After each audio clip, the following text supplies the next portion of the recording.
All right, so you said you had a question? Yeah, so I was looking through some of my notes, some of the things that it just habitual for me is when I have moments of inspiration, I just write myself notes. I just dictate. And so I was looking back through a couple of those things and notes to myself and stories. And I recorded several days, wrote down several days from the hospital. And just unique days. Yeah. And so I read one aloud, and it takes about this one take about 8 minutes to kind of read and talk about and walk you through if you want to hear about one of the days as a trauma anesthesiologist. Yeah. So I mean, by no means I don't want to sit here, I'm not going to be like just read, but I could read you a paragraph and you'd say, well, that sounds interesting, let's do that, or no, let's not do it and just keep it. What do you want to do? Because I think it'll all work. All of it'll work just fine. I love the idea of, so my thought for this is it will touch the most people in the physician space, I think.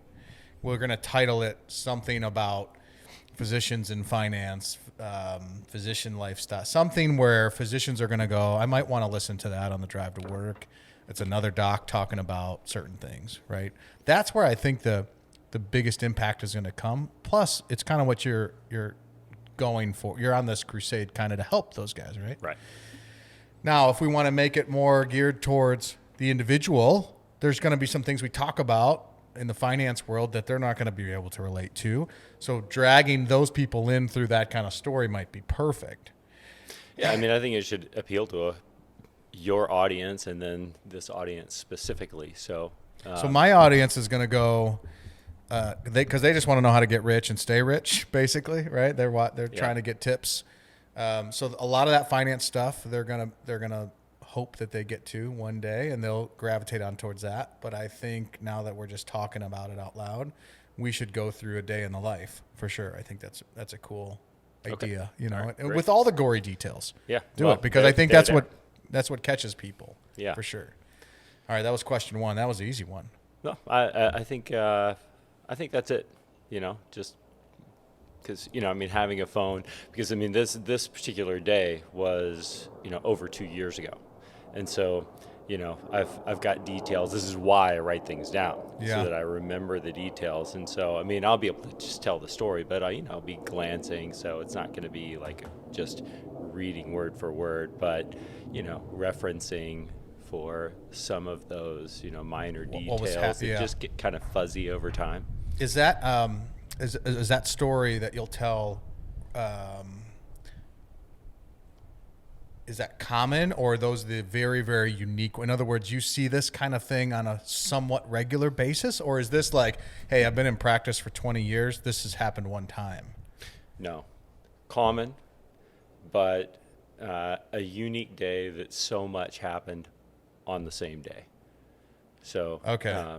All kinds of, yeah. So it's like, I sat down with that, Tony, the firefighter, and asked him about his day, and he's got, I don't know if you had to listen to that, but he's got some crazy, things that still affect him to this day. I think you'll probably hear some of that from you too. But one of the things, and I wonder if how you would answer, one of the things I asked him is, do you get into that line of work? With a firefighter, it's a little different. Like as a boy, everyone wants to be a firefighter when you're 6, Not everyone wants to be a financial advisor or insurance agent, but do you get into that line of work for those days? Do you hear the stories from somebody like that potential story that you'll tell and say, I want to do that? That sounds exciting to me. Or what got you into that just in general? Like, why did you choose that field? Are we going? Field? Are we ready? We're always going. We're going? We're always okay. going. All right, great. Yeah, let's do it then. Was it that kind of a day? So I think what gets people into medicine is that, it's kind of trite to say, but, the horrible answer in your medical school interviews, which is true, is, we just want to help people, right? And that's a terrible answer because it's the answer that everybody gives. And it's so short, it doesn't have any depth to it. But really, physicians are humanitarians. I mean, this is why we become physicians. We want to have an effect on other people's lives, and we're inherently people who want to just make other people's lives better, and cure disease or prevent disease or mitigate the issues that arise because of a disease, and just improve quality of life. So it really is altruistic, like it really is. Yeah. And then and the financial reward and the prestige never enter, at least in that initial decision process. That's not entering. No, you wouldn't I say really in don't think general. so. If somebody is going into medicine for those reasons, then they're making a horrible mistake. I mean, it's foolish to do, because you can get that prestige. You can certainly make a whole heck of a lot more money sooner with the same dedication and IQ than going into medicine. So you have to have that base of, I'm here to do something for my fellow man, and by the way, I'm going to dedicate my life to this, and so I'm going to likely be rewarded financially depending upon what field you go into. I mean, some of them are less rewarded than you would think, and others are significantly more than you would imagine. For instance, your family practice doctor is not doing that well. I mean, they're making a comfortable living, but they're by no means becoming rich being a family medicine doctor. Your gastroenterologist who is doing colonoscopies, like, I see that guy, when I reach a certain age, once every 5 years, and for 20 minutes, and that guy is killing it. I mean, absolutely killing it. So, and then there are people that their income is commensurate with the risks that they take and the education that they have. Like, for instance, neurosurgeons, hand surgeons. I mean, just going through 12, 14, 15, 16 years of training, and then coming out and dealing with life and limb and function. They're in your head, taking out a brain tumor or fixing an aneurysm, and that person, there's a reason that it takes that long to become that well educated and that skilled to be able to handle those situations. And so they does anybody tell you that when you're coming out of med school, like when you're trying to decide what path you're going to go after you say I'm going to be a physician, but what kind? No one is saying, hey, do gastroenterology because you could make $800,000 and not have to do a whole bunch, versus you're going to see a bunch of sick kids as a family practice guy and you're not going to make a bunch. Nobody's sitting there telling you that? No. So it's still, at that point, is it still driven by your desire? And so your desire is I want to help people, and then I want to help families. I'm going to be a family practitioner, or the brain really interests me. I'm going to go that way. It's still, at that point in your career, it's still not financially motivated or any other motivation at all except what intrigues you? I think there certainly is some consideration, and there was, for me, it wasn't the overriding concern. You go through rotations, various surgical rotations, internal medicine rotations during medical school prior to making that commitment to what residency you're going to go into. But still, it's fairly limited on your exposure to the various fields. And so... and what it actually means to your financial lifestyle or health, right? Absolutely. You have to seek out that information. Nobody's got a booklet, pamphlet that say, oh, by the way, here are the fields and here's the average salary, in each individual Not field. even the white coat investor guy. No, we'll talk about that later. Well, hey, by the way, cheers. Thank you for cheers. You do make house calls, by the way, Chris. I'm glad you're here. Happy to do it. I know your time is valuable. So that kind of sums a little bit about what gets you in and generally into the field, what gets you into it. Part of what keeps you interested is a day like this, potentially. Absolutely. It's so for me, going into anesthesia, I mean, that was a perfect blend of the human aspect of it, but also, science, physiology, and it is really just one-on-one intensive care unit style. You are my only patient. I get to be laser focused, and I'm predicting and analyzing your physiology and making sure that while the mechanical process that the surgeon is he's taking care of, that when you wake up, your brain and your kidneys and your liver and everything functions as it should, and that you're completely asleep and you wake up on the right time, and all of that. And so it's kind of like playing chess. So it's thinking several steps ahead, and then you get wild days like the one that I'll well, let's do it. Okay. Let's do it. All right, let's do it. So a day in the life. This was a day in August of 2020, and I like to write down these days. I like to turn them into stories and narratives, just so that I remember them. And this was August 2020, as I said, and so the morning was actually pretty quiet. And so in the afternoon, I heard overhead code stork, in the parking lot. Okay, so code stork, someone's having a baby. So, in the parking lot. In the parking lot. So. And you're in Phoenix Hospital? Yeah. So okay. I'm downtown. Downtown. Banner Okay. University, and so. And it's August. So I'm asking you that because it's August, and the pavement's probably immense. Like steam's going everywhere, sure, and hot. You're about to go out in the parking lot. Okay. Yeah. Keep going. So the rapid response team and the OB team, everybody rushes out to the parking lot. There's this white SUV, and I come up, and this woman just gives birth in the front seat, right there. And it was it went really well. Like, I mean, she did fine, baby did fine, healthy, and this lady, she was just like, I mean, stoic and just tough.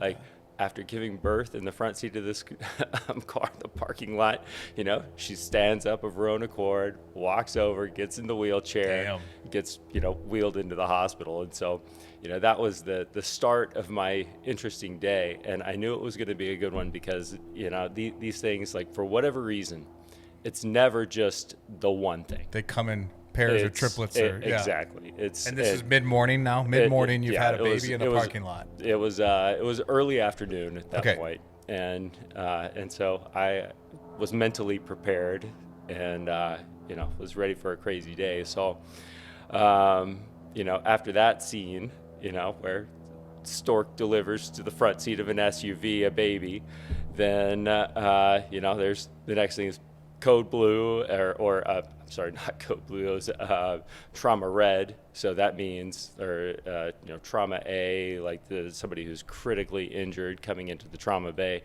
And so rush over to the trauma bay, and there's a guy who had a gunshot wound to the leg. And so luckily he was completely stable, mostly just in pain. And so in those situations, you sedate them, put in a breathing tube, send them off to the CT scanner, and really get an idea for, where are the injuries, what's going on. And so we send this guy to the scanner, and while he's in the scanner, trauma A, trauma A now. So there's different kind of motor vehicle accident than the one earlier in the day with the baby being born in the SUV. This next guy is just a horrible car crash. I mean, the description from the paramedics, what the car looked like and what had happened, it was just absolutely unbelievable to me from the description that there would be, that anybody a live could survive. person still. And so this guy is sitting there in front of me, and he's got relatively stable vital signs. And so go ahead and intubate him, send him off to the scanner. And, a few minutes later, a CT scan just takes a few minutes. And so he comes back, and when he comes back, then his belly is like this. And, I'm guessing it didn't start off like that. Exactly. Okay. It was like, I know a few people that start that way before they get to the hospital. Exactly. Okay. So this guy looked different in the time that it took him to go to the CT scanner and come back. I look at his vital signs, and he's really soft, like getting incompatible with life. And so I looked up at the trauma surgeon, and I said, hey, this guy's dying. And, that sets into motion, getting everybody's attention, all the nurses. It turns into like this big, choreographed dance. The trauma surgeon and I are the leaders of this team. Everybody knows what their job is in that situation. It's how many people are in the room? So it goes from a couple people in the room to all of a sudden there's... All of them are there. So when you say all, is it 15, 20, 10? How many people? It'll be, I guess, 12-ish. Okay. So it's me, the trauma surgeon. There'll be several nurses. There'll be surgical residents. I'll have an anesthesia tech there with me. So it's a lot of people. So we go from 2 to 12, and here we go. As many people as can be around a body are around a body. A person. So you've got a football team fielded now. Exactly. That has to play better than any football team plays. Exactly. So at a moment's notice. Right. Yeah. Wow. So the trauma surgeon puts in this big line in the groin. It's called a cordis. It's about as big as your pinky. IV. I start a radial arterial line, so that goes into the artery. Tells us what the blood pressure is continuously, as opposed to a blood pressure cuff, which just gives you a measurement. Even if you just have it on automatic repeat, then at best one measurement every minute. That's not good, when you're dealing with somebody who's dying. One nurse was putting in an extra peripheral IV. I'm giving. Is the patient unconscious? No, unconscious. Unconscious. Yeah. Okay. So. I'm giving commands and instructions, and the choreography is such that I'll say I need you to start an epinephrine drip. Start it at 10 micrograms per minute, or whatever the instruction is, and everybody is trained. It's like eye contact, an instruction, acknowledgement, and then that person does it. And it's really pretty incredible how these teams come together and take care of these patients. So, we get this guy to the point where, his vital signs are compatible with life, and he's stable enough to where we're able to go to the operating room. And so, one of the things that we have is it's called a rapid transfuser. So basically under pressure, transfused blood products and IV fluids. And so all of that's going into this guy. The trauma surgeon is able to review the CT scan, while we're going up to the operating room, and he looks and he sees that this guy's got, that spleen injury. He's got, some venous injuries that are significant, and all of that. His line that he put in the groin is distal to so the injuries are between the line and the heart, right? So everything that we're pouring in, it's got to go through this leaky water hose before getting into the circulation. So once we got to the operating room, and with that knowledge, then I basically started the equivalent line, here in the neck.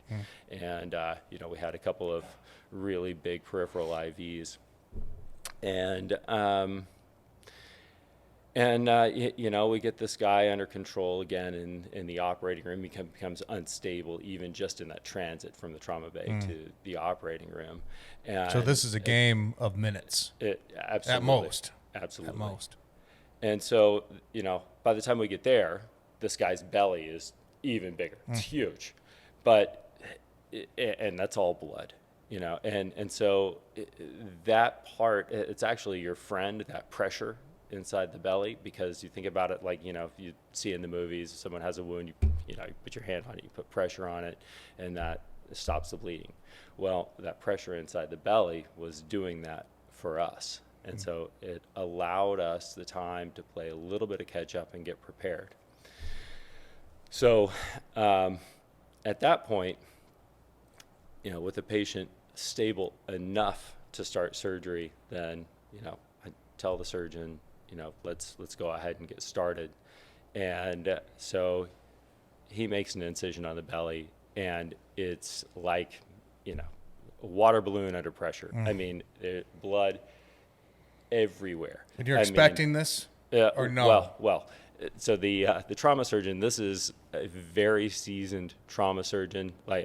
One of the best guys that I've ever worked with, and he went, holy shit, I've never seen that much blood. Wow. And I'm focused on the patient, so that moment I wasn't looking over the drapes, but you look down on the floor, and it's like a scene from a horror movie. It's absolutely just, blood everywhere. And at that point, then our pressure is gone. This guy starts to tank again. And, so we go through this whole thing where, the cross clamps the aorta, I'm pouring in, fluids up here. Bottom line is that, finally we get this relatively under control. Another comment that the surgeon made once he got him open was, he said, this guy's liver is huge. So look over, and, your liver should just occupy this area, right? So this guy had a cirrhotic liver that spanned from left to right. And so that basically means he's punished his liver way more than, you should. And your liver's responsible for all the clotting factors, everything that's going to make your blood behave normally. And so we have that now against us. But we managed to get this guy out of the operating room alive. He did actually die later, but we got him out of the operating room. And then, what are you thinking about? Is there moments during that time, like when the belly's cut open and this is happening? Is there moments where you were going, this isn't going to work? We're going to lose this guy. Absolutely. And how do you overcome that mentally and just keep working? I've seen enough of them where there have been wins where I didn't think that a win was possible, that you just keep going. You follow the algorithm. It becomes pretty mechanical.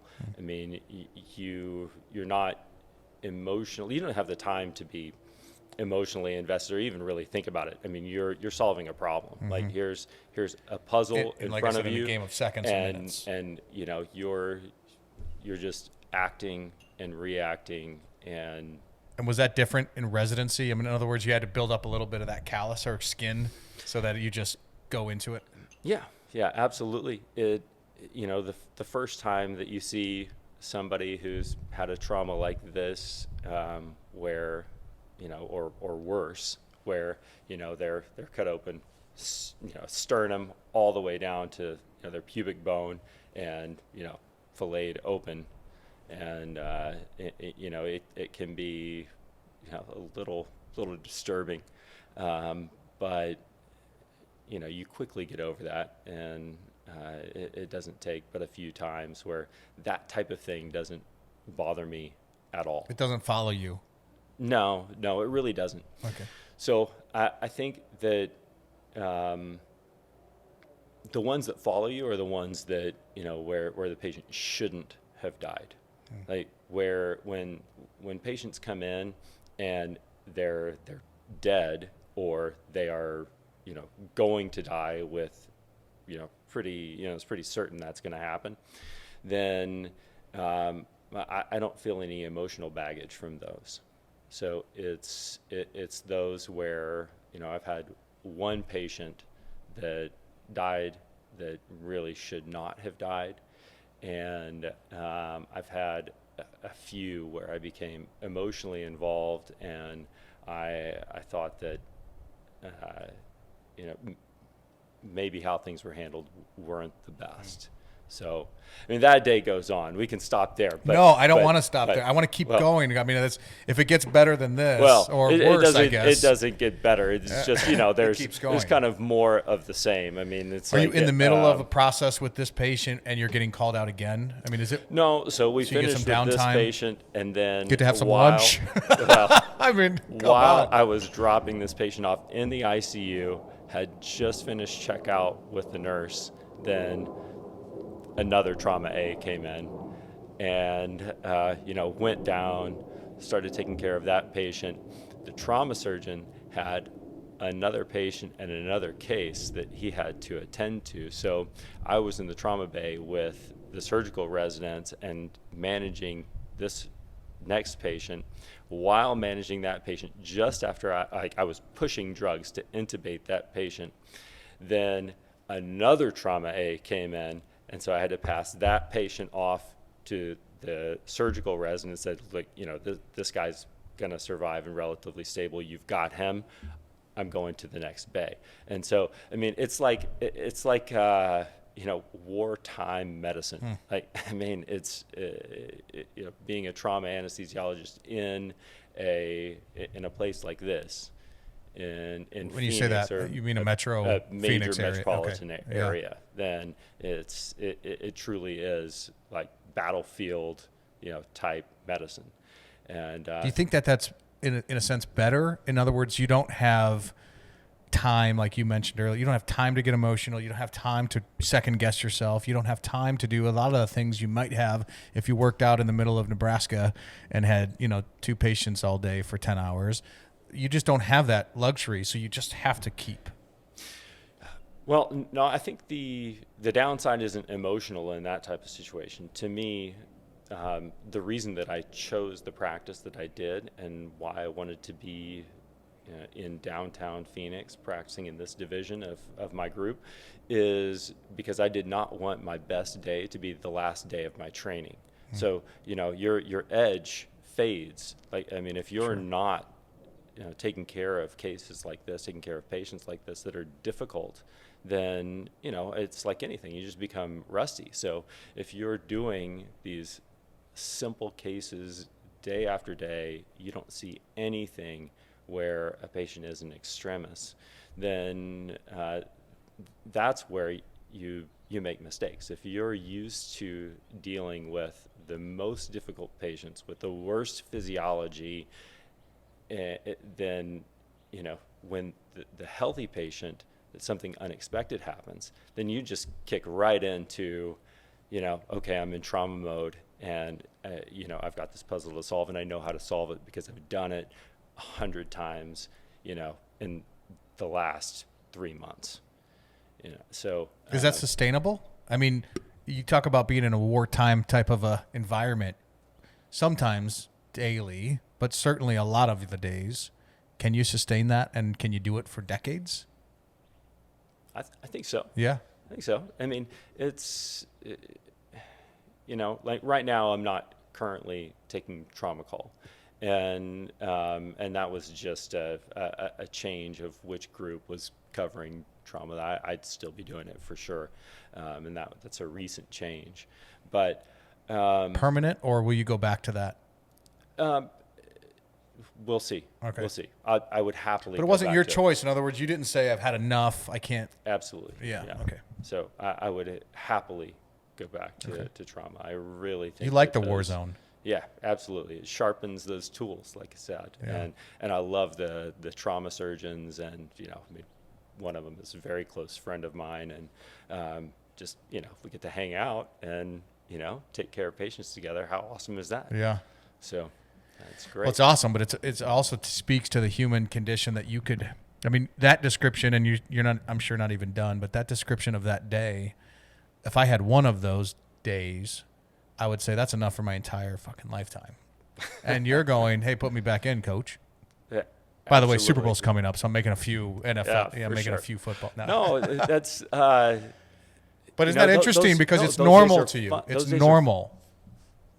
those extraordinary days, those days where you get so much of it. I mean, that's what makes it fun, because the anesthesia is described as hours of boredom and moments of terror, like and so and that speaks to how quickly things can change. So this this patient that I had, the only one that shouldn't have died, this was an airway issue, right? You can't survive without oxygen for very long. And so this was a patient that had tracheal stenosis. So her windpipe was narrowed, had scar tissue. She was having this cryoablation, so freezing of the scar tissue. And she had gone through these treatments like 6 times before. And this was going to be the last one. When I interviewed her, normally the people with tracheal stenosis, like, how bad it is by how are they speaking. Like somebody with critical tracheal stenosis, they're just like, well, today and they just can't get the words out. This person was talking like totally normal human being. So the process is that you put in what's called an LMA, laryngeal mask airway. So basically it's like a big pacifier with a hole in it, put it in the mouth, holds the tongue out of the way, you breathe for them, and then you take that out. The surgeon goes in to the trachea, does this process of freezing the scar tissue, and then pulls it out, pulls out that instrument, and then you put the LMA back in. So the patient's not ventilated for a few a minute or two while they're doing the each pass. So an hour goes by and no problems. We're on our last pass before we're done.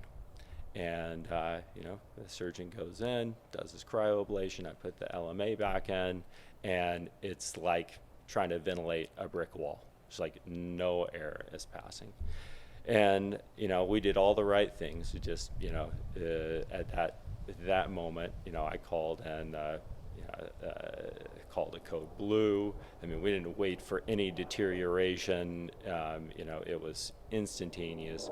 Code blue, instantaneous. Call the trauma surgeon to put in a trach.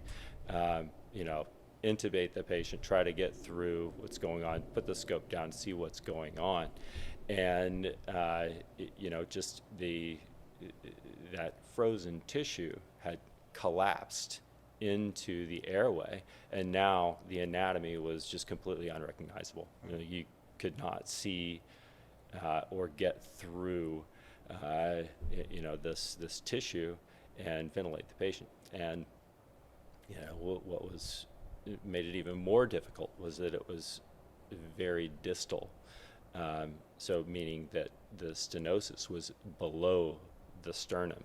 So putting in a tracheostomy was really difficult. So it took a long time for the trauma surgeon to be able to get that tracheostomy in. And in the meantime, she coded and we were doing compressions and the whole thing.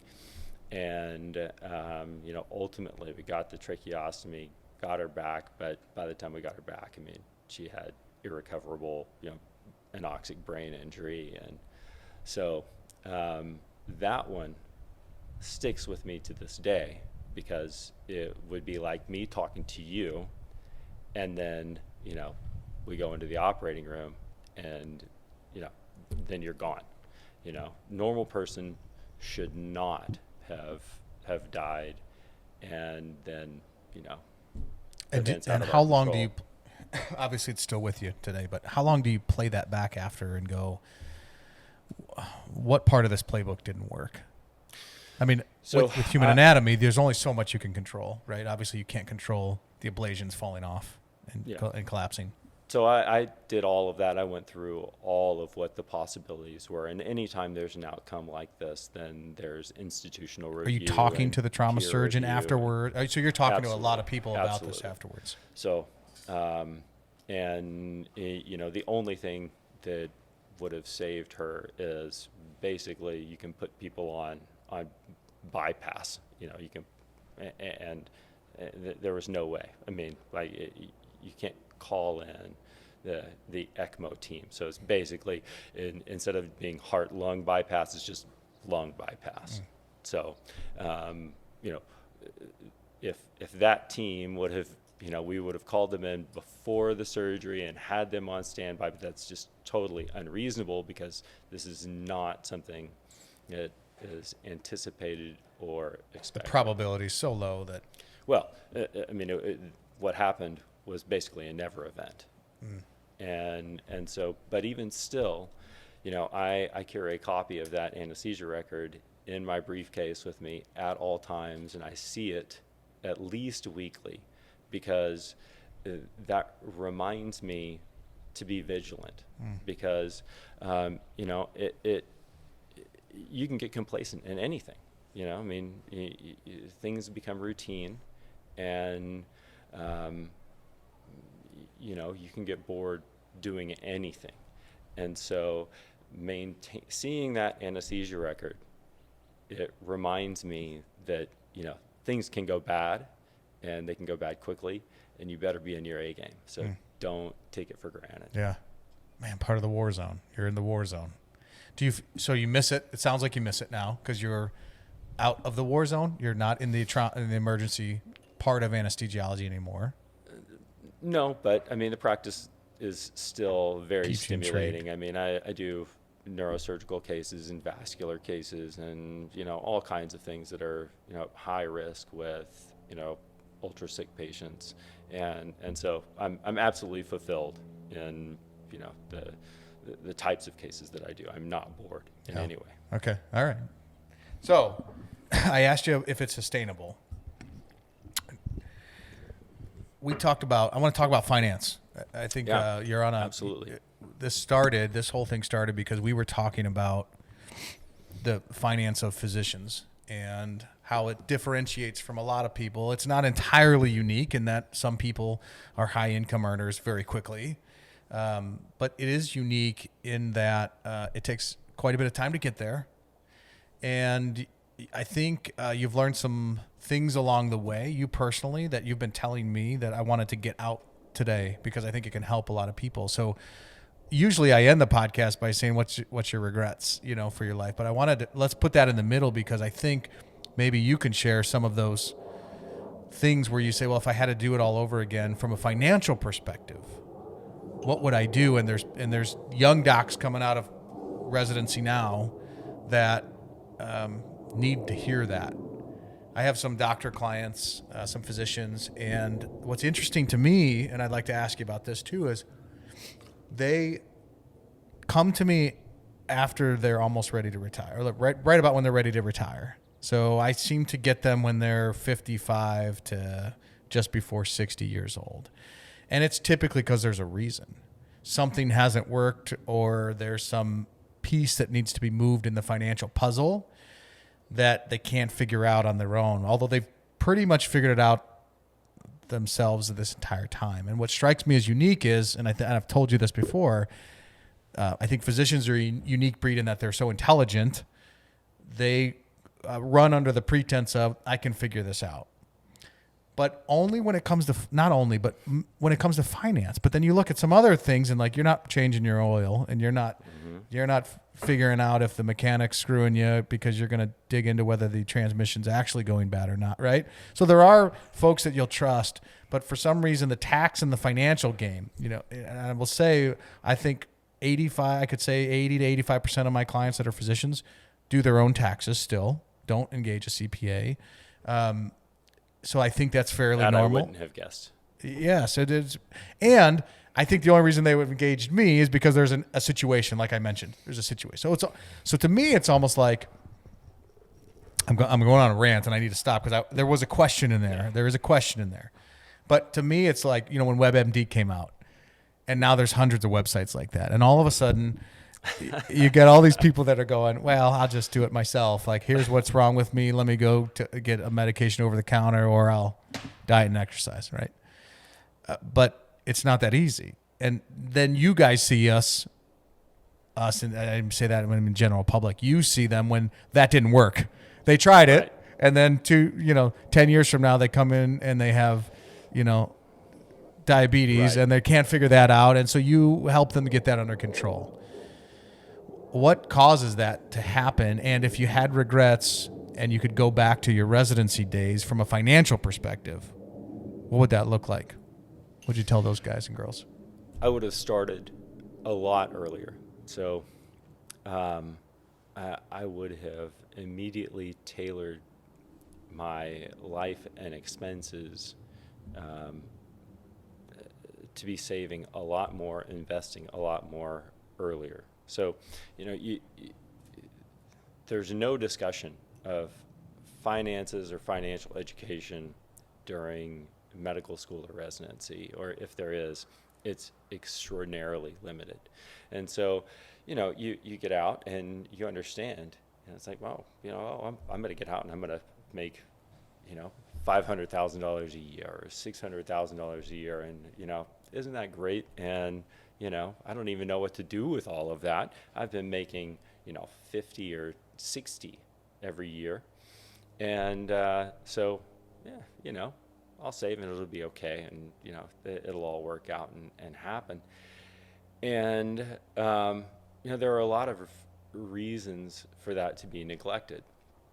So one of those is that you're so focused on developing this knowledge and skills. You are just single-minded, and so that kind of by necessity has to be on the back burner. And then when you finish and you're starting private practice, then even still, at that moment, you're not free. It actually gets worse because you've developed these skills and now you're starting your career. So you're super high energy. You're ultra focused on starting your career. And not only that, you still have your last hurdle, which is board exams. And so those will come, 6 months or so, plus or minus, after you finish your training. And so that's your last stamp of approval, where you have a few guys who are going to sit down with you for a few hours, and they're going to decide whether or not the last 10 to 15 years of your life, where you've passed every exam, every person that's watched you practice says you're good, but these guys who don't know you at all, have never seen you practice, don't know anything about you, they're going to sit and they're going to question you and have a conversation with you. And that's the moment where they are going to decide whether you get the stamp of approval and you're board certified. So after going through all of that, you don't want to fail your board exam, so you're singularly focused on work and the board exam. That's it. And so in that 6-month period, life can definitely get away from you. It wasn't my situation. I was a single guy, but you can have a wife or a significant other or family, and while you are so focused on these other things, well, oh, honey, it's time to buy a house. So oh, isn't it great? We have all this income. Let's go ahead and get a new car. Put an age on that. So in generality, you're 35 at this point. Approximately 36. Yeah. Yeah. Okay. Yeah. So a lot of folks at that point in their life that are not in school all of that time have the kids, have the wife, have bought their first house, a car or two, and so does it almost feel like you're playing catch up? Absolutely. So it's I think I'm fairly reserved, and I think most probably are, but still there's this feeling of like I deserve a little bit of a reward for all of this work. And so maybe you buy a car that's a little more expensive than you should, or you look at your income and your cash flow, and maybe you buy a house that's a little bit more than you should, or it's perfectly fine for the cash flow that you have, but it won't be once you get kids in school, and you're thinking about college, because this is another unique problem. Earlier you said, you mentioned a problem that I've identified, that the physicians go from basically 0 to 60 overnight. You finish your training, and in 1 to 3 years you're going to be making as much money as you will ever make, because your income is defined by your output, your hours at work. And so when you come out of residency with all of that energy and everything, then you're going. And then, life happens, right? I mean, you get married, you have kids, and all of these other expenses. And when you say you're going, just so people that aren't physicians can relate, you're in residency, you're talking about 65 hours, 70 hours, weeks. I mean, like, intense. Yeah, I mean, I put in more hours than that for sure. I mean, it's I don't know what the current restrictions are. I mean, they've created some restrictions on work hours. Suffices to say, it would be like a regular person, maybe having their full-time job and then also having a part-time job, and that's how they feel at the end of the day. Or two full-time jobs. Absolutely. Okay. So you're working 2 full-time jobs in residency, and when you sign that document that increases your salary tenfold, that document doesn't also say now you can cut back your hours. Well, I mean, so it depends on the structure of what you're getting into, right? I mean, so there are some professions that are, more structured, like, I mean, if you're a dermatologist, like my older brother, then, you've got your office and your office hours, and that's defined, and you don't ever have an emergency, like on the weekend. Your weekends are yours. And so, there's some predictability there. But your salary, your pay is still dependent upon, your production. And, I'm on the opposite end of the spectrum as far as predictability goes. I take call 2 weekends a month, and, at least 6 calls a month. And, I could be up all night working, and then, on a Monday, and then off Tuesday, and, it changes day to day.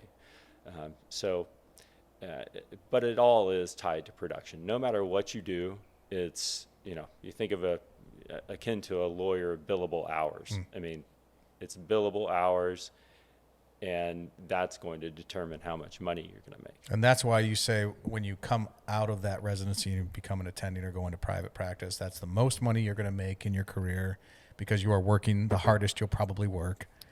And then you have to sustain that if you want to keep making that. Exactly. Yeah. Exactly. So it can become a real disadvantage to those people who haven't, planned for the future. If you build a life around that income, and then, you have the wife and the kids and all of those things, and your wife wants the bigger house, or you do, or whatever, whatever it may be. And so just, my message, so you asked about, regrets. Luckily, I didn't fall into this trap too much. And as a single guy, I was earning way more money, and I was extremely flexible. And my lifestyle is very flexible. That didn't affect me too much. But it most certainly is a trap that I've heard many physicians sitting in the doctor's lounge. One of them, one of my partners said, my father asked me, why do you work so hard? It doesn't matter how hard you work, your wife and your kids are going to spend every dime. And he was kind of lamenting this fact that he lives the life in the hospital. And this guy's, he was probably mid-50s at the time, and he is just killing himself working, and then he's not participating to the degree that he would like with his family, and he's sustaining this lifestyle for his family that he has limited participation in.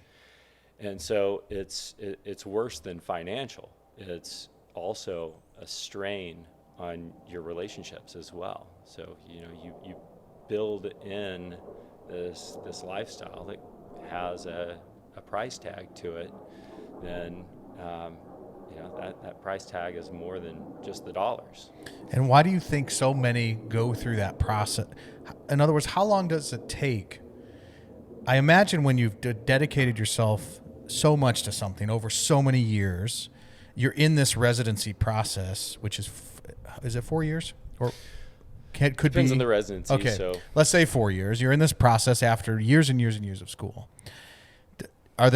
Is there a grand illusion in your head at that point that this is what I've built up to do? I am going to live a life in the hospital, and I want to, because at that point, you don't even understand yet that you're sacrificing this other life because you don't have it maybe at this point. You said you were single, so you don't even quite realize what you're going to give up later, because right in front of you is everything you've been working for 15 years.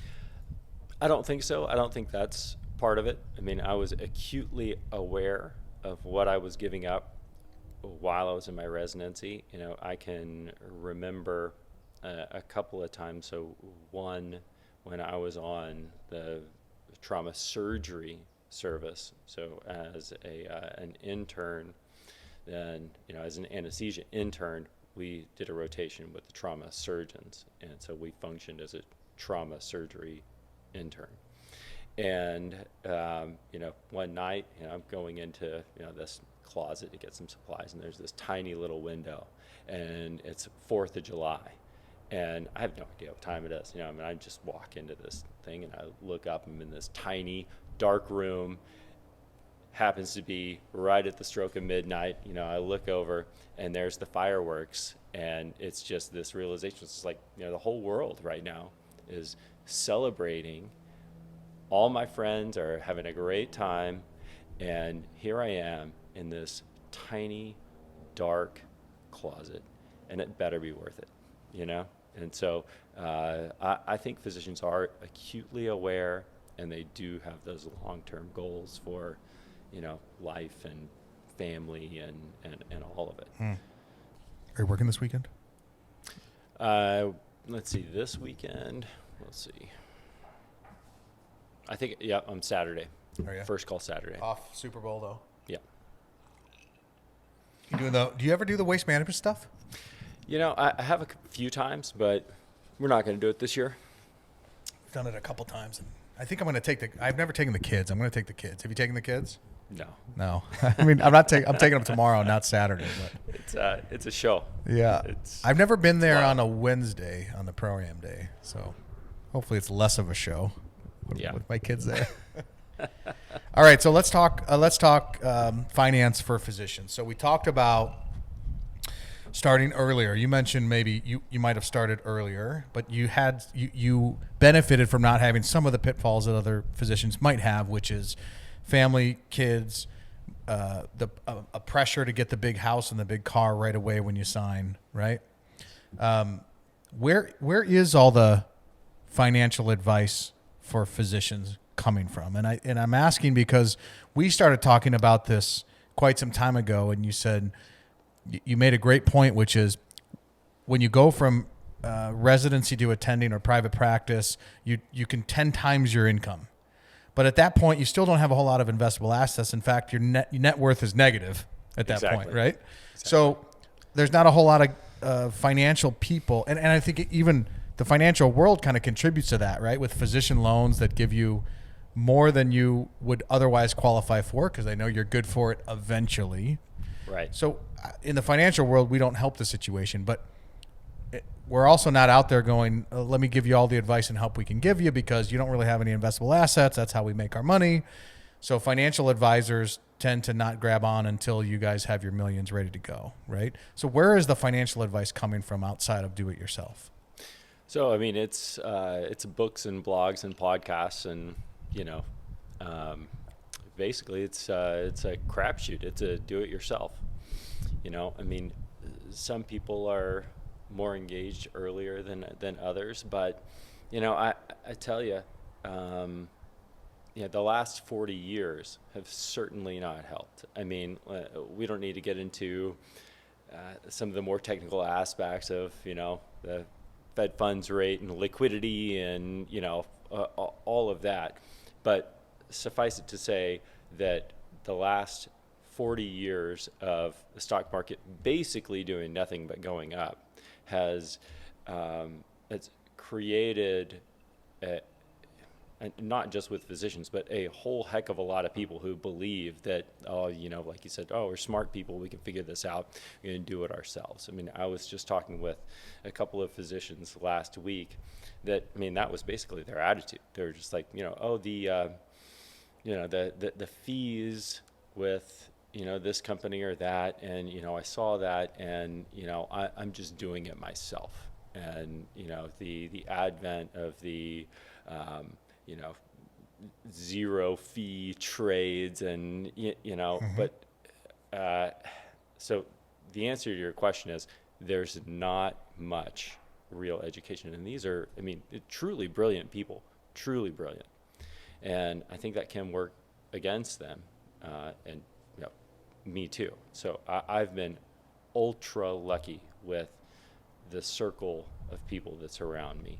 And we can get into that in a second. But to answer for the typical physician, I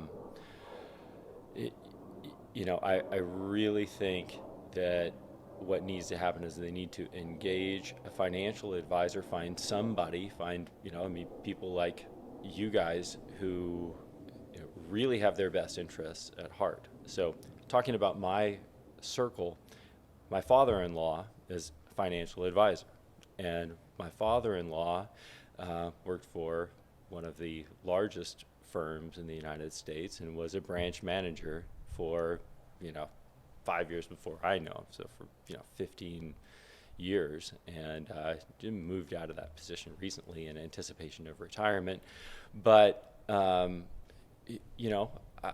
I had the benefit of somebody that, when I became interested and be like, hey, Steve, I don't understand the bond market. Let's have a conversation about the bond market. And we sit down and we have an hour-long conversation. And then 2 weeks later, I go, I thought about that conversation. And I still don't understand the bond market.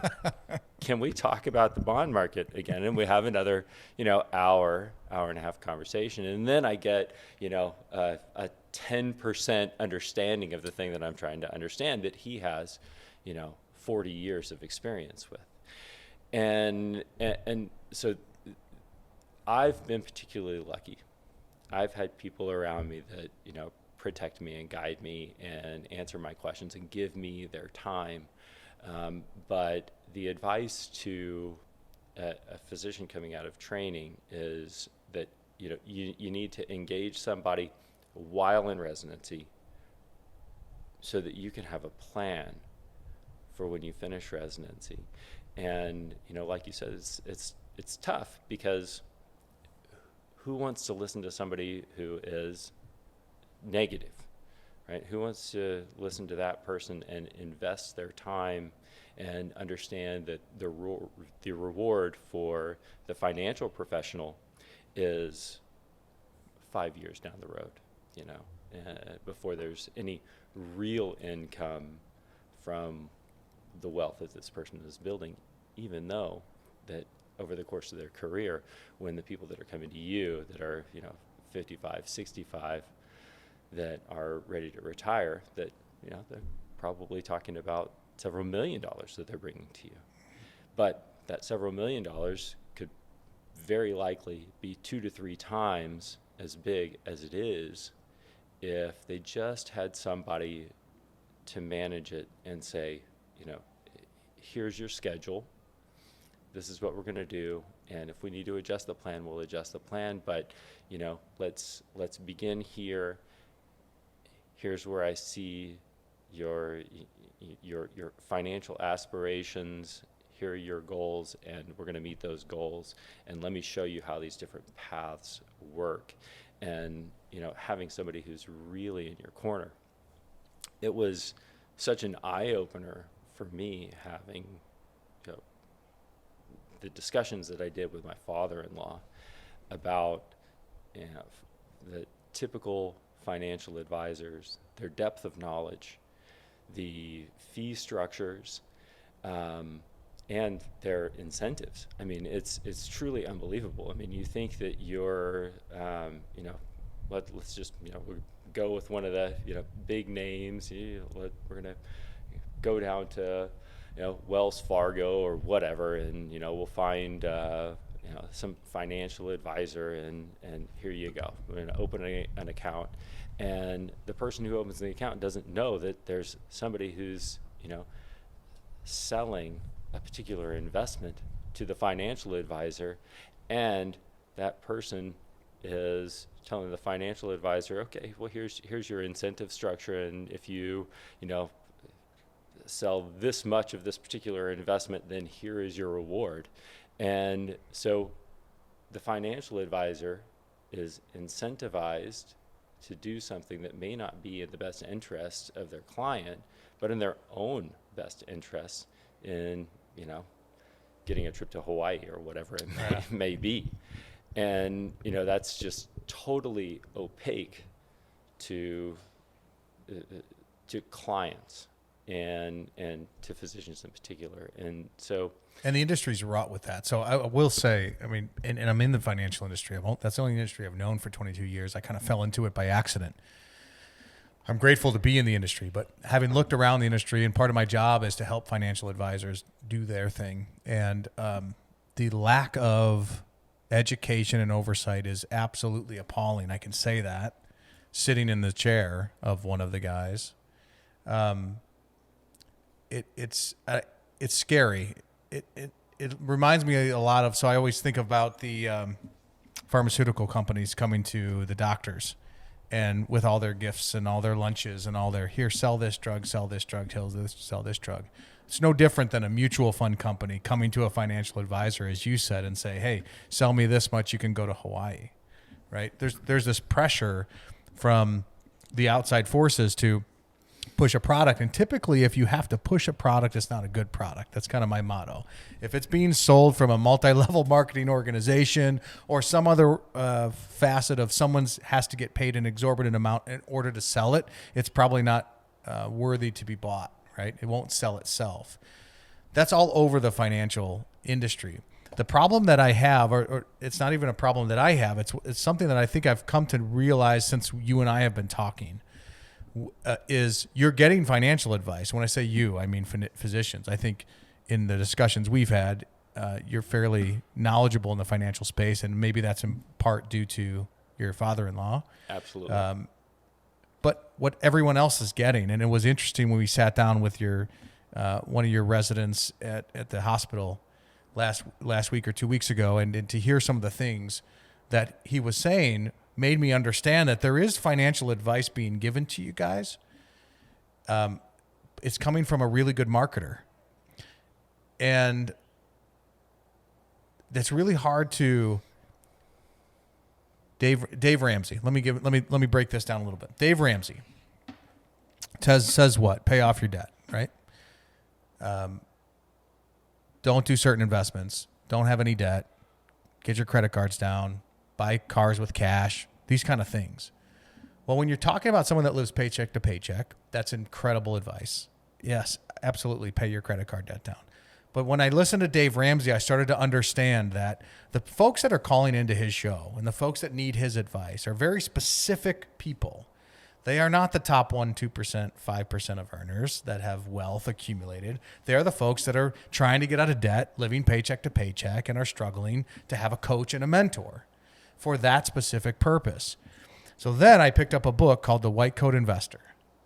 And I decided to read it before we did this podcast because I wanted to know what you guys were being told, because I think that there's a blog, there's a website, there's a book, there are multiple books, all kind of things from this doctor. And I will tell you he's a genius in marketing. I will also tell you he's got a lot of good ideas. But I want to read you something. He has a testimonial. I want you to react to this. Here's a testimonial from the White Coat Investors. The White So Coat full Investor. disclosure, I haven't read the book. I meant to read. That's the okay. book, So but- let me summarize that for you. Real easy. I'll summarize it. I'm going to summarize it with this testimonial because it basically says what the book says.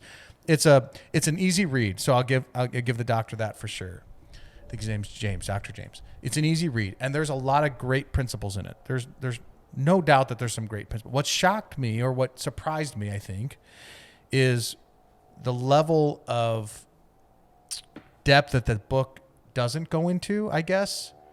The things that it says seem to me, and maybe it's because I've been in the business for a bit, but it seems to me to be common knowledge, the things that book says. But you might say, well, yeah, but we didn't pay any attention to finance. So for 15 years, this isn't common knowledge to us on the finance side. So he's exposing some of that. Let me read you a testimonial. There's this thing called FIRE that's catching on, FIRE. It stands for Financially Independent Retirement. I don't know what the E stands for. Those seeking to attain, but it's very popular on these blogs, in the physician's blog for whatever reason. Those seeking to attain FIRE, financial independence, intentionally, here's the, maximize their savings rate by finding ways to increase income or decrease expenses, along with investments that either increase their wealth and or income. Did you have to buy a book for that? I mean, so this is this is viral. This FIRE thing is going viral. There's more to this passage, but the book tells you, and all of the blog tells you, save, make more than you spend, save it, and invest it wisely. That's, I want to say, 2/3 of the book. Now, there's some good stuff in there about protecting your assets, insurance, things of that nature. There's some definitely good points in the book. So I won't discredit the book by any means. I think there's a lot of good stuff in there, and I think it should be read. But if all you do is read the book and go, "Nope, I got it. I could do this," that would be like me going to WebMD and going, "I don't need docs anymore. I got this." It just simply isn't true. And the reason it's not true is because you're going to get to a point where you end up at 55 and you go, "Oh, I've got diabetes," and you're going to go see a doc and they're going to go, "Well, you should have diet and exercise." Well, I knew that. I just didn't do it. And that's how we take these physician clients on when they're 55 or 60. "Oh, I've got this issue." "Well, shit, 30 years ago, you should have done this." "Well, I knew that. I just didn't do it." You should have saved more, made more than you spent. These seem to be fairly simple rules to live by financially, and yet they're not being lived by that. Absolutely. So I think that probably, hearing that, probably the person who reads the White Coat Investor is the person who doesn't need to read the White Coat Investor. They inherently know those principles. They get it. They're seeking information and are probably less likely to make mistakes. And so the message that I really want people to absorb and hear is that, just like, if I'm a surgeon and somebody has a cardiac condition and I'm getting clearance, then, I don't read the echo or the any of the information myself. I don't read the cardiac catheterization and say, "Oh, this guy's good to go. His risk level is X and Y." No, you engage somebody who is expert and a professional in that area, and you listen to their advice, and you don't second guess it. You say, "My expert says this. Here's our risk profile, and we're going to discuss it with our patient, and we're going to proceed or not," and then you do that.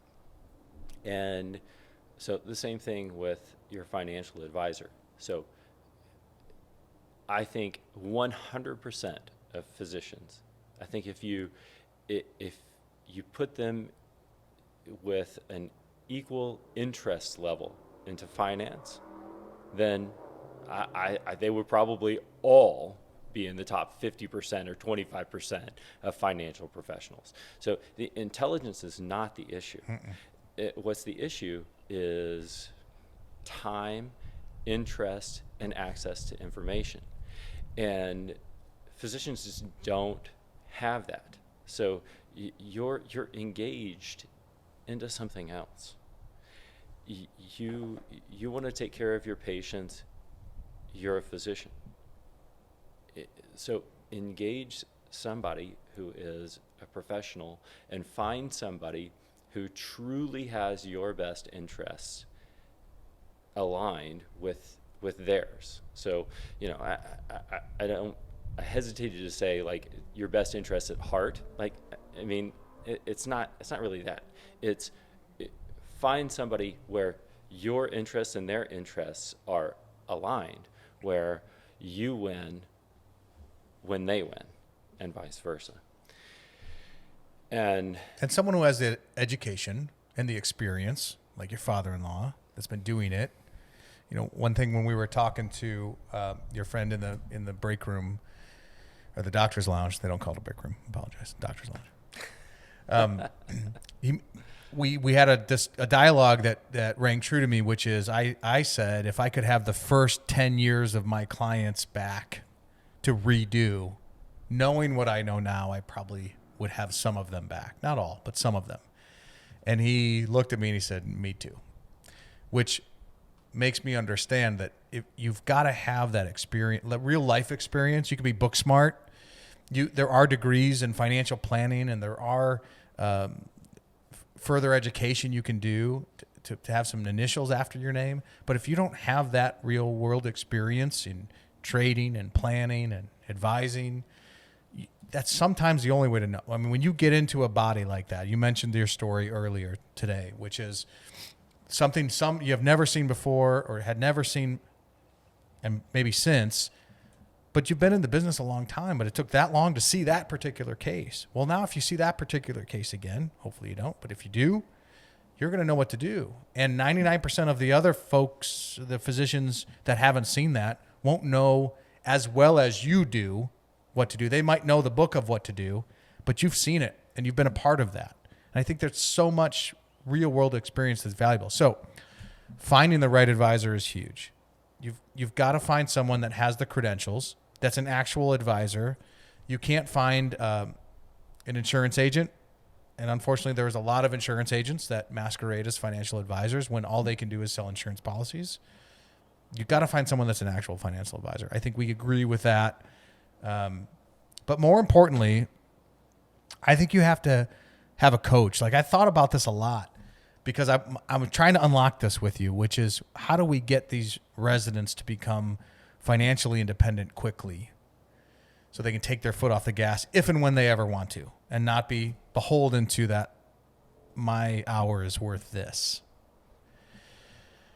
And I think maybe the key is a coach or a mentor. And I don't think it's a financial advisor. Maybe it's a coach or a mentor with a financial advisor, but I think it's someone like you, Chris. I think it's a doctor that's walked the path already that can look back and say, if I'd have done X, Y, and Z, here's where I would be today. Now, let me tell you how to do X, Y, and Z with the help of these folks in the financial world. But having somebody that they can bounce off of, because there's going to come a time when they say, well, I waited 15 years. I want a fucking BMW. They're not going to listen to me. This says, well, you probably shouldn't. Go get a nice car, but don't buy 100 G's yet. Let it rest for a minute. But if you come into the picture at the same time, or someone like you and says, what'd your financial advisor say? And they say, well, they said don't do it. And you say, well, let me tell you why. Because I've been down the path, and here's where it ends. If you go this way versus this way. And that's why I think what you're talking about, what you're thinking about, is one of the only things that'll work. It can't be a book, another book. It can't be another financial advisor, even one that's sensitive to the physician's needs, right? It has to be that partnership of physician coaches, mentors, and financial advisors. How does that hit you? I think you're exactly spot on. And finding those people that you trust and those relationships that are that you develop over time. I'll make an offer. So in the show notes, then I'll put my contact information, and I'm absolutely happy for anybody to send me a text. Is probably the easiest thing. And look, we've had discussions about this, and you guys have been open to the idea of engaging people when they don't have assets yet, and I very much appreciate that. But giving people access to people like you who I know and trust, who aren't going to take advantage of people, because I mean that's really what you want to take out. You want to take out management risk. Right? I mean, look, there are extraneous factors. Investments are going to have risk. You cannot eliminate that, but you can eliminate distrust, and you can eliminate someone taking advantage of you. So if someone contacts me, then I'm happy to talk with them and provide contacts to people like you. And mentor them. I love having conversations. I mean, you may not believe it, but inherently, I'm an introvert, and it's taken a lot of work to just to talk to everybody, just because building those relationships, those ties, is that's the key to success. I'm an expert in a very few things, and I have an inquisitive mind, but I'll never be expert in the things in investing. You will always have an advantage over me. So why should I try to day trade, or why should I try to compete with you on your field? I mean, let's get out there and it's Super Bowl, okay, let's stick with that. Why would I come out with my pee-wee football team and try to compete with people who are playing for the Super Bowl? It's going to be annihilation. There's no sense in it. So there's opportunity cost too. You mentioned time is a big deal, right? I mean, you have to put in the hours. So when you're done putting the hours, is the next thing you want to do to put in the other 10 hours that are free for you over the next few days to study the markets and try to figure out the investing algorithms that people are spending literally every minute of every day of their working time in, and with access to less information. I love day traders because that's how we make our money, right? With guys that think they can do it on their own, because we have to play against some NCAA teams every once in a while so we can get a big win. But the access even to information, the real-time market information and real-time trading information, and the traders, it puts you at a disadvantage before you even step on the field. It's almost like not only are you a pee-wee football player, but you're walking on the field with no pads. And that's not your fault. It's the financial industry has set that up that way. But the opportunity cost is, I think, most important to me. And that it's most important to me when there's things I don't understand, such as medical fields or any field that needs a field of expertise. My mechanic, my AC guy. I have no interest in climbing up there and figuring out what's going on. Not because I can't, but because the time it would have taken me to, I could have done so much more worthwhile things, whether that's spend it with my kids, my wife, or go make some money on the side. So the opportunity cost, I think, is just huge. Absolutely. So if you can engage somebody as a physician who, again, is aligned with you, then you can just remove that worry or anxiety. Like you just don't have to worry about it. You don't have to worry about stepping on that field and even considering it. So you find somebody you trust, and then go spend that time with your family. I mean, your life is going to be so much better, and you're going to be better off. I guarantee it, compared to trying to do it yourself with a makeshift plan versus engaging a professional and developing a plan, even if that plan doesn't meet your expectations, or isn't at the end of 10 years, it's not what you guys thought it would be at 10 years, I guarantee you that it's going to be twice as good than without the financial advisor, without the professional in your corner. And just find the right person. You got to find the right person. Exactly. Yeah. Awesome. All right. 2 things. When you're trying to get shit done, what's on your playlist? What are you listening to? Oof. You know what? I get distracted easily. So I actually like quiet. I know tons of people that everybody likes music. I think I'm an anomaly. They like to have some background. I don't. Really? I like. You like getting lost in here? Yes. I mean, I have internal dialogues that they'll go on forever, and these streams of consciousness or inspiration. And, I really try to capture those. I really try to talk into my phone and just let it record. You do a good job of that, because every once in a while I get an email from you and it says, "Hey, I just thought of," and it's 6 pages. And I'm like, "Whoa, that's intense." But now I know how you're doing it.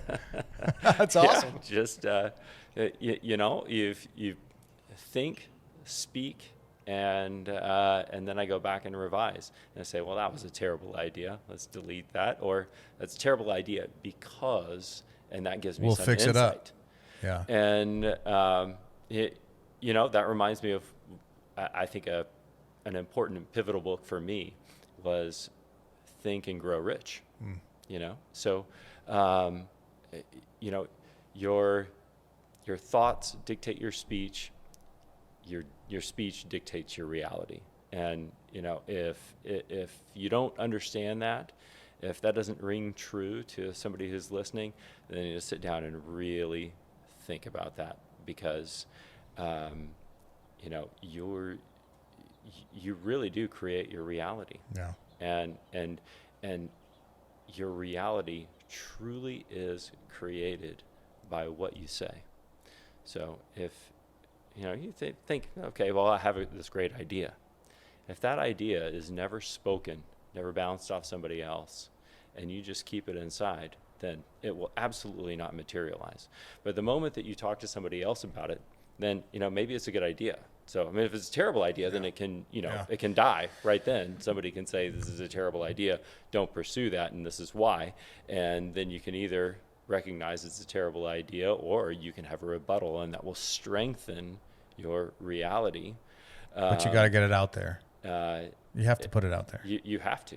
Yeah. Stephen Pressfield calls it the muse. There's a great book that I think I've read 3 times and I just keep reading it. It's called The War of Art, and it talks about the muse, that thing inside you that gives you these ideas, and too many times you do nothing with them, and they go absolutely nowhere. Mm-hmm.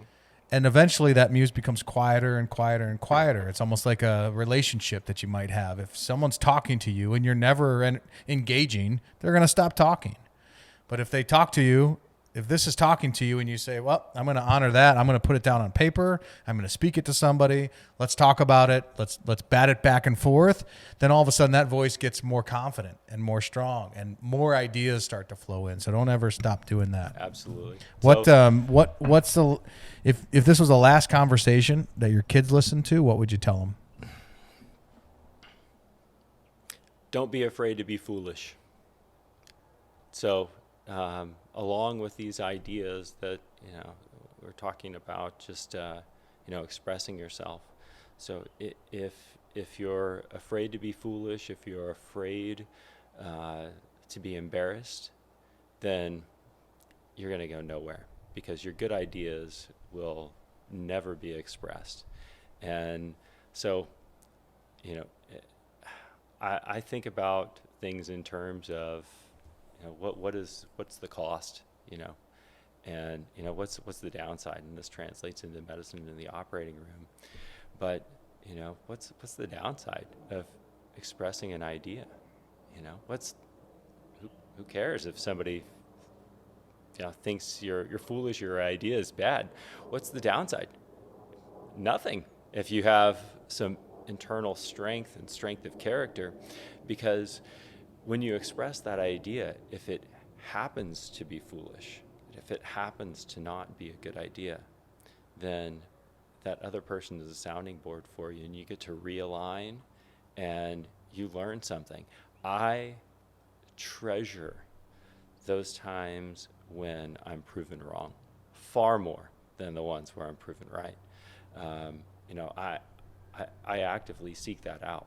I want somebody to challenge me. How fun and interesting would the world be if every time you opened your mouth, someone said, "Oh, great, you're so smart, you have so much insight, and wow, you're just the best," right? Then you never learn anything.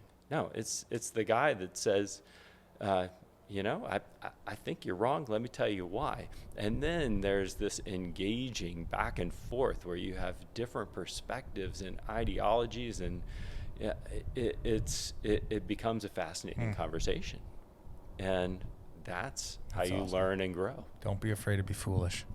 Absolutely. Chris, thank you for making the house call today. It's my pleasure. Cheers. Talk soon. Acrylic Financial Incorporated is a registered investment advisor, and the opinions expressed by those on this show are their own and do not reflect the opinions of Acrylic Financial. All statements and opinions expressed are based upon information considered reliable, although it should not be relied upon as such. Any statements or opinions are subject to change without notice. Information presented is for educational purposes only and does not intend to make an offer or solicitation for the sale or purchase of any specific securities, investments, or investment strategies. Investments involve risk and, unless otherwise stated, are not guaranteed. Information expressed does not take into account your specific situation or objectives and is not intended as recommendations appropriate for any individual. Listeners are encouraged to seek advice from a qualified tax, legal, or investment advisor to determine whether any information presented may be suitable for their specific situation. Past performance is not indicative of future performance, and some guests may have been paid a fee to be interviewed for this show.